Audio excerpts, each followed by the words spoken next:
Folks, the best value at Manager Tools is to buy an annual license to our material. For $200 a year, you get access to show notes for every single show produced, over 100 a year, plus our entire archive of nearly 1,000 shows. You wouldn't want to print it out all in one place. It'd be a management Wikipedia, and it'd be probably 5,000 pages. You get all that, plus access to Things I Think, and even more powerfully, the interview creation tool, which may be our strongest and most least known digital tool that we have, and more digital tools to come in the future, available only to licensees. Ask another licensee. They'll tell you it is the best value they have. Welcome to Career Tools, our guidance on tracking your results. Here we go. Wendy, this cast is about helping people learn how to track the results, what to track, and why it's valuable tracking it in terms of being ready for your annual review, having stuff to deliver in terms of your self-review, but also in terms of being able to prepare your career management document, which leads to an effective resume, right? Absolutely. And one of the other things it gives you is it allows you to see on a weekly or monthly basis how well you're doing. So you don't get to the end of the year and then suddenly find that you've been way off track since February. Nobody's talked to you, but you didn't notice either, which is a bad thing. Yeah, and people tell us all the time, gosh, I feel bad I didn't do this before, and I wish I'd kept better track way back when. And so this cast is about forgetting about what's happened in the past, guys. There's nothing we can do about yesterday. Actually, we'll do future guidance on that in more detail than we previously have. But for now, what do you do going forward? What's our guidance, Wendy? Okay, so we're going to start by tracking our projects, the stuff we're currently working on. And every time it finishes, we're going to track the outcomes. And then we're going to, if for managers, you need to be tracking your team's results as well. But to be clear, when you said when a project finishes, we're going to track outcomes, that doesn't mean that we only track project outcomes. We track any outcomes. Yeah. And all of that comes from what our annual review would say, what our job description says, and so on. Good. Okay. So you said track your projects. And I know the reason you put this first, because we have people all the time that give us guidance, to talk to us about their background. And you can tell that they're describing their background based on some very vague information in their job description. And they leave out an awful lot of stuff that happened in 3 and 6 and 5 and 4 month windows, or 9 month windows, or even 5-year windows. And people leave those off because the project started after their job description was written, or after the annual review or their goals for the year were included, and they just never mention it. And it's funny, people actually say to me, gosh, it really feels like I didn't get a lot done that year, and yet I was really, really busy. And it's because projects come and projects go, but they don't last in many cases long enough, and they're not captured in the documents that people look at, and they don't know how to go back through their emails and so on. And so we want to start with a thing that affects, it seems like, everybody all the time, which is projects.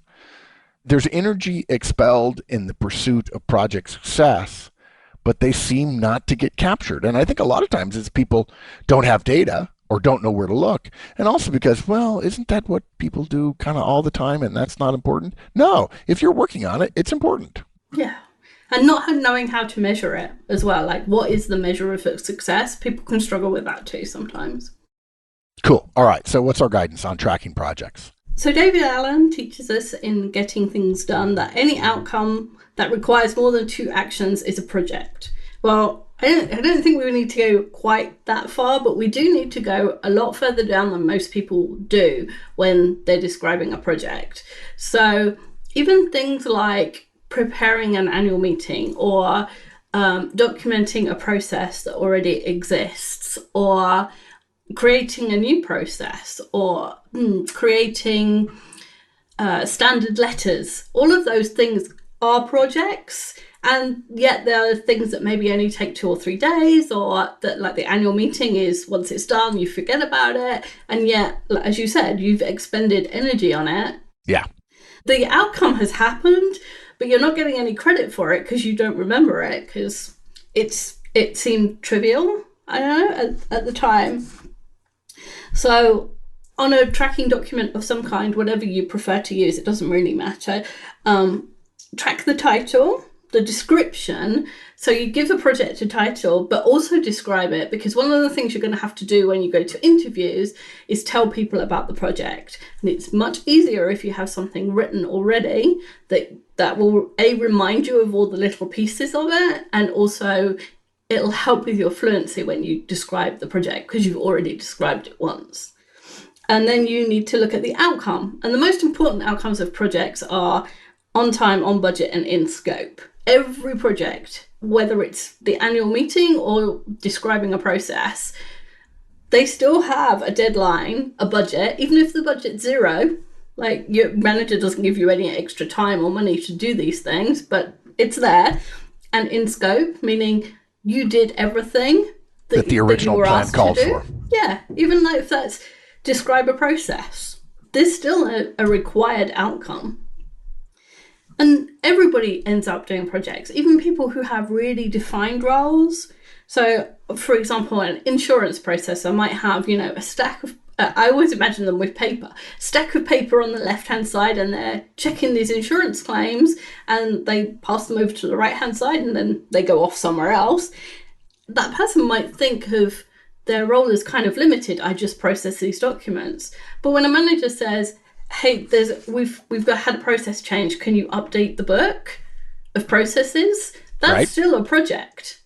Only take you a couple of hours, but it's still a project. And if you're in that kind of constrained place where you process documents or there's some very defined role, then in order to stand out when you're interviewing, you need to have experience of other things. And often people do, but they've forgotten them. And in many cases, that while every single project, 2 tasks in a row, is probably too much to track, if you don't start tracking more of what you do, and that includes thinking about every single project, meaning more than 2 tasks, you're going to end up, like so many other people do, with a feeling at the end of the year like, I worked my tail off, but I can't really capture the value, or I can't really describe it. I certainly don't want to put it on paper, or I don't have the details to be able to talk about it if it went on my resume. So we're not suggesting every project with 2 tasks you should therefore capture. We recommend you think much more granularly than you're presently doing. And that leads us to tracking results more regularly. It doesn't seem like a big deal at the time, but this is how you spend your hours and days. And if you're not willing to capture the stuff you've been working on, and by the way, email's a great place to go back through, keeping track of this. We talk about this in Preparing for Your Self-Review, which I think of as a sort of a companion guidance to this one. We have guidance about how to prepare for your review, and it talks about going back through all of your old emails. And it takes, by the way, weeks, it's made much easier if you keep track of your work along the way. And you're right, Wendy. I think it's easy to go back and say, that was no big deal. To go back and look at something, it was just 4 or 5 things. You're right, and maybe that one wouldn't make it, but suddenly now you start walking away from capturing stuff that's 20 tasks or 50 tasks, and now suddenly you're left with the 3 big projects, none of which finish during the year, all of which rely on other people, maybe none of which you're the key person on in a typical year, and suddenly you're left again feeling hollow. So you've got to be willing to think more granularly, and as a result of that, learn that the granular stuff is, what did I do? What were the tasks? Did I accomplish them on time? And overall, what did that lead to in terms of time, on budget, in scope? Okay, so, I mean, you said track the title and the description and the outcome, but there's got to be more than that, right? You are recommending we include all the steps. Yes, absolutely. So in the description, I was thinking of the list of steps as well. So, sorry, I didn't describe that very well. So, we'll come to it later, but if you were organizing a meeting, then talking about sending out the invites and collecting the replies and chasing up the people that didn't reply and all of that stuff, you need to have captured, because for one reason, you might get to an interview or get to want to apply for a role, and that's the only example you have of doing something. And if you don't write it down, you'll forget it because it wasn't, the big thing. Right. Okay. The other reason to do it concurrently is because if you look back from the end of the year, these things, or even 2 or 3 years later, if you're doing a resume, the things seem quite trivial because you compare them to the person that you are now. So I would have no problem organizing a meeting with 20 people and the CEO of a really big company because I've done it like 20,000 times.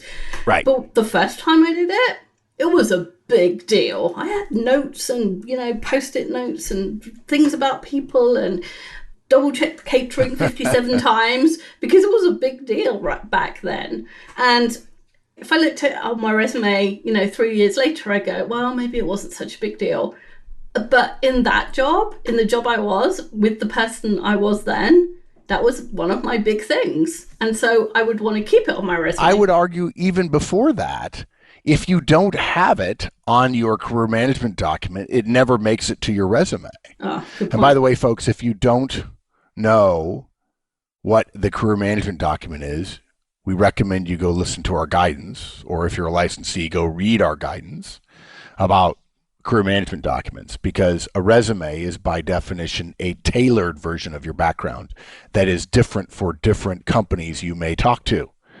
But a career management document is the raw data that you pull from. It's not every single email, every single phone call, every single task you did, but it is a capturing of the results, the initiatives, the outcomes that you have. And it may be 3, 4, 5, 10, 15 pages even, which you will then customize for different companies depending upon the job you're interviewing for.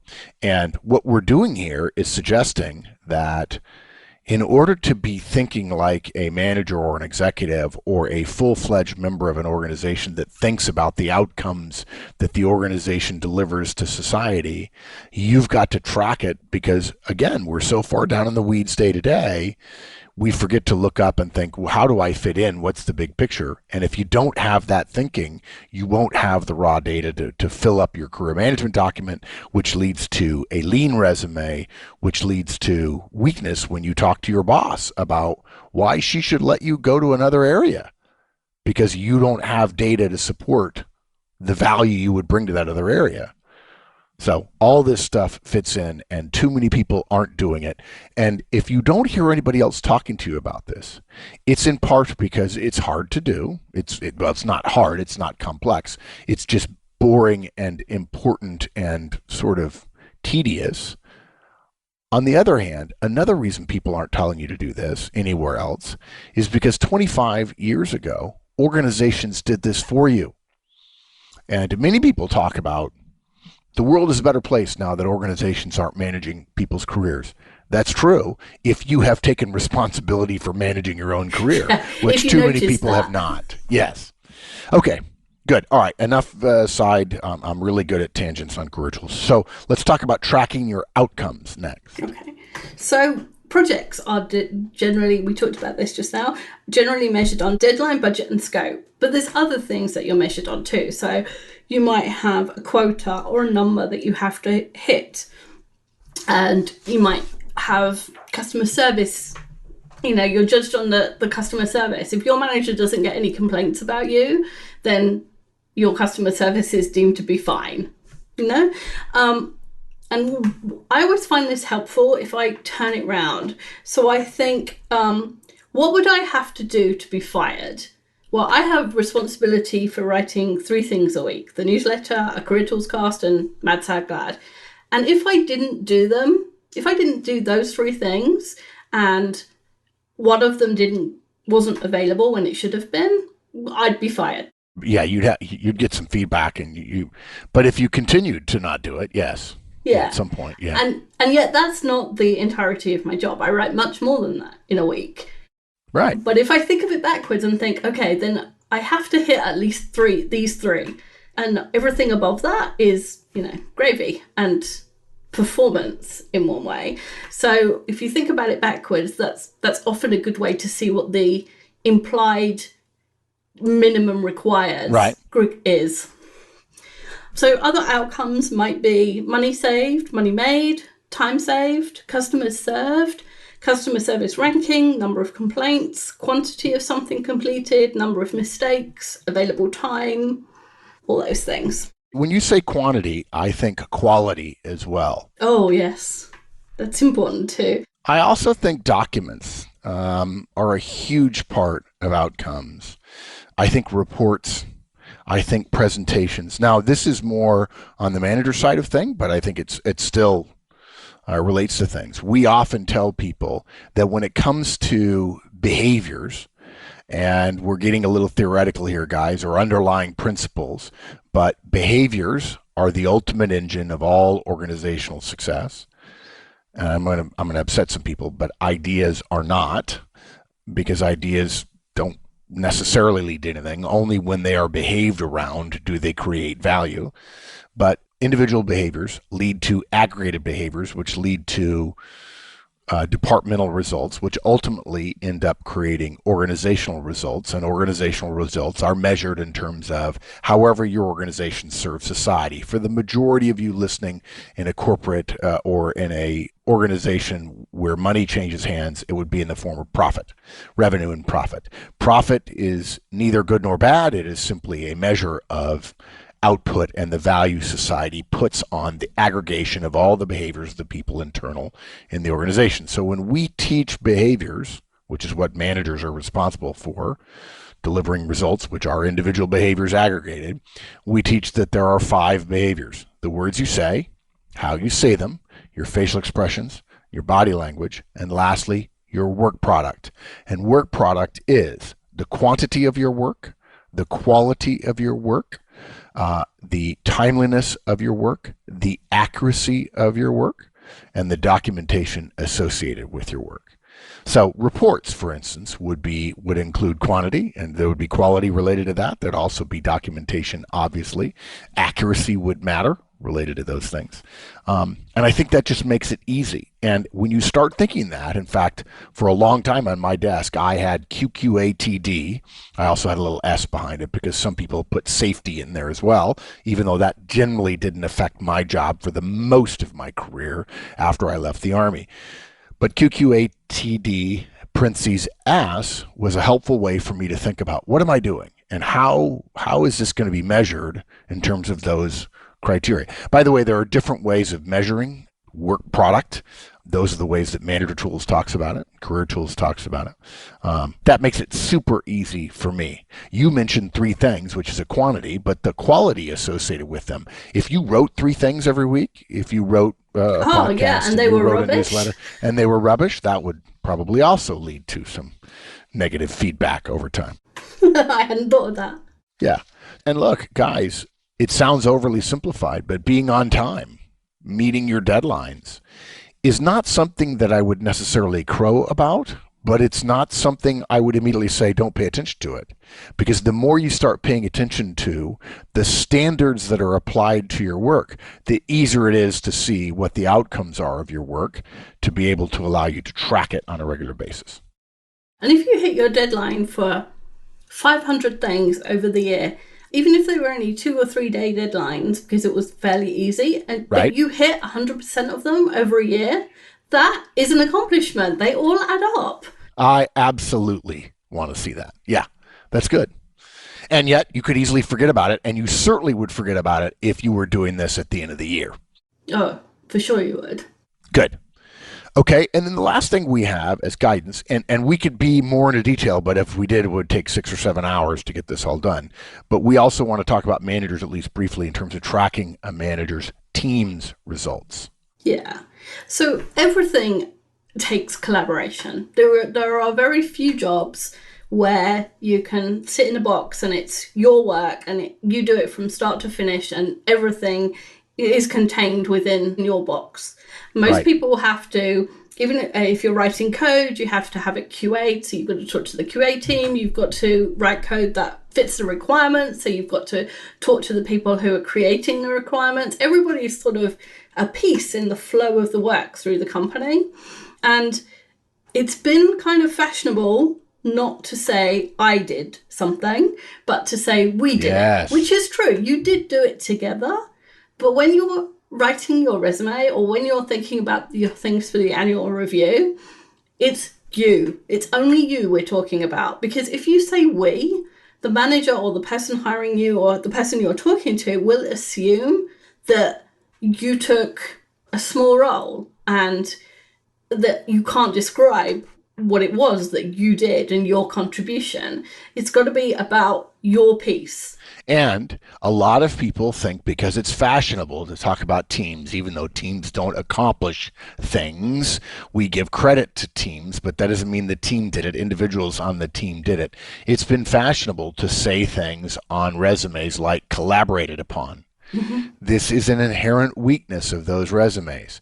I've come to see it, this is a selfish, personal conclusion, that those people are endorsing the idea of teams, which I'll come back to in a second, or that they didn't do a lot.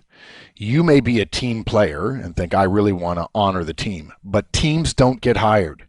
Individuals get hired. And you may not like that, but it's true. And if your resume says nothing but collaborated upon, or contributed to, you're not going to get hired because there's an assumption that you're trying to take credit. As much as I hate to say this, and as much as you don't mean it when you do it, that you're suggesting that you're trying to take credit for what the team did in its entirety. And what the hiring manager wants to know, or what your manager wants to know when he or she evaluates you on the end of the year, is what was your individual contribution.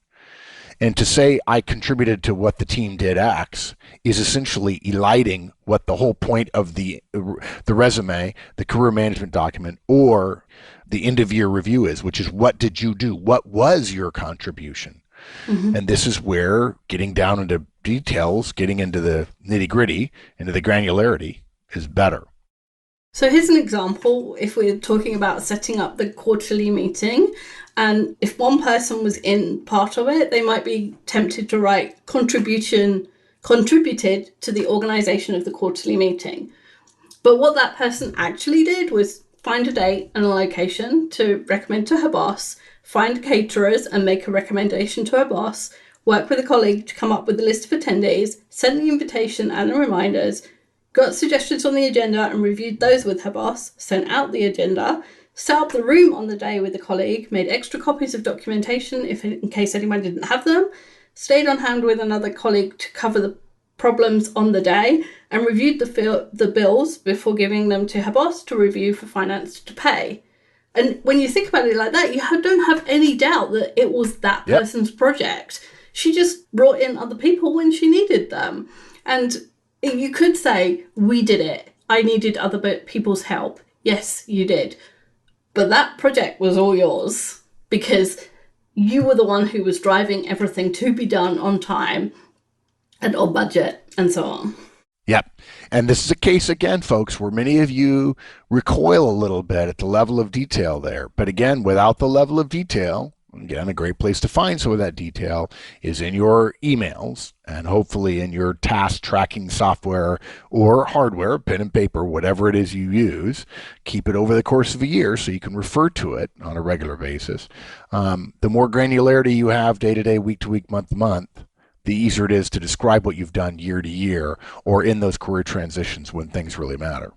If she'd have only had kind of 4 things on there, she might have had the 4 things that needed someone else, and it wouldn't have been as clear that it was her project.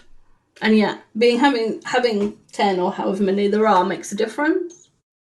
And I think something that's missed, I think for a lot of people, managers don't understand that if you were that person's boss, you get to claim the meeting too. Yeah. Okay. Now that's not to say that you would claim doing all the things she did or he did. But anything you direct your staff to do, you're ultimately responsible for the outcome, good or bad.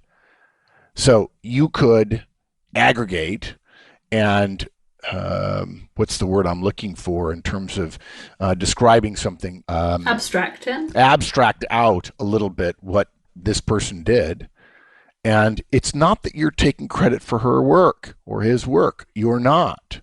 You're describing your successful accomplishment of a responsibility that was yours. Because if it's one of your people's, it's one of yours. And too many managers miss this and describe their end of year or describe on their resume their accomplishments as things they did individually rather than as results their team achieved. And this is important because you're never going to be made a director because you did things well.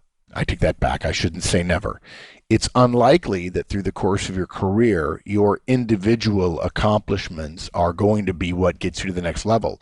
Over time, your value to the organization is the leverage you provide the organization to all the people within your organization, your managers who report to you and their directs and so on down the line.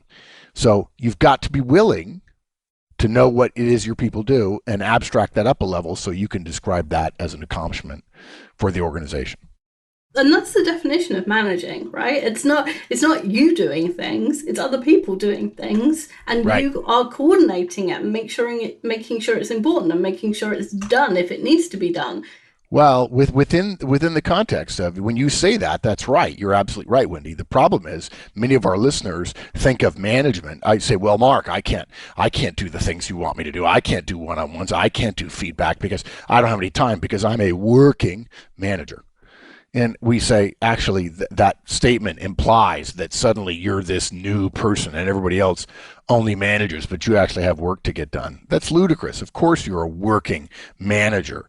The problem is every manager since the beginning of time has had their own work to do and has also had to manage people. That's the point. Okay. That said, the mistake is in the emphasis on working and not on managing. What we recommend you become is a working manager as opposed to a working manager. And you've got to learn that your future calling card includes aggregating and abstracting the things your people did. And it's, again, you're not taking credit for them. You're not being selfish. You're being accurate within the construct of organizational life in the human condition in the 21st century. That's how it works. Good. I love casts like this. Great fun. Great fun. Okay, so can you summarize for us? I can. So to remind you of the steps, you need to track your projects, track your outcomes, and track your team's results. And you want to track far more than you think you need to, like much more detailed than you think you need to, because it's far, far better to have too much information at the end of the year and think, oh, maybe I wasted 10 minutes, than to be looking at an annual review and have no idea what to put in it on it, or to have a dream job. It's not fair to yourself to not do it day to day, week to week, month to month, and then have that hollow feeling at the end of the year saying, I know I had a good year. I contributed a lot to my boss doing what he needed to do to get his job done, but feeling like you can't characterize it and capture it as a way of saying, I did this. That's valuable. So, you can pay me now or you can pay me later. Good. Okay. Thanks, Wendy. Thanks. Bye, everyone. Thanks, everybody. In terms of your career and in terms of measuring your career, this may be one of our 10 or 15 most important pieces of guidance. See you next week. Career Tools produces actionable guidance for professionals every week. To receive additional materials via our newsletter and to find products for situations you may face, go to www.managertools.com. Search for Career Tools on Twitter and LinkedIn.